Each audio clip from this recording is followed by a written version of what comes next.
guys, so here's a comment that I got from Instagram. I've been going back and forth with this guy for a little bit now, trying to answer his questions and help him grow his faith in God.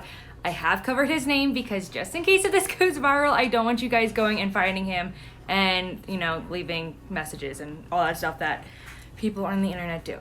So, name is covered for privacy. Anyways, I wanted to address this specific comment that he made. So I want to address the first part. Omni, and what he's referring to is the three omnis that God is. And I wrote these down just so that way I wouldn't mess it up. So it is omniscient, which means that God is all-knowing. The next one is omnipotent, which means God is all-powerful.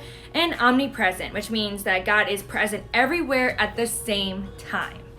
And I've explained to him in past comments to him that the fact that he doesn't believe, or the fact that he can question these things, is showing that God gives us free will. He doesn't want to control us. He doesn't want little robots going around believing in God. He wants his people to believe in God. The people who want to believe in him, the people who want to follow him and share his word. He doesn't force it on anyone. He has the power to. Don't get me wrong, but he doesn't want to, so he doesn't do it. Okay, so now jumping down to his last question, I don't quite understand it.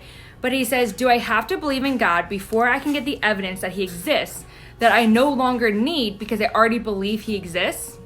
So again, I don't quite understand what he's asking, but I'm going to address the first part of his question for anybody else who might have a similar question.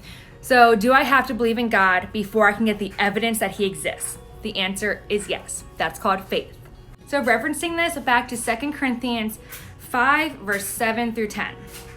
For we walk by faith, not by sight. We are confident, I say, and would prefer to be away from the body and at home with the Lord. So we make it our goal to please him, whether we are at home in the body or away from him. For we must all appear before the judgment seat of Christ, so that each of us may receive what is due us for the things done while in the body, whether good or bad. So the most recognizable verse from this is walk by faith, not by sight. You might have heard that a lot around the Christian community because it's true. We should have faith, not the proof that God is there. We know God's there because we have faith. And then the miracles will happen after that. But this leads the question to be, well, how do I get faith? For that question, I will reference Romans chapter 10, verse 17.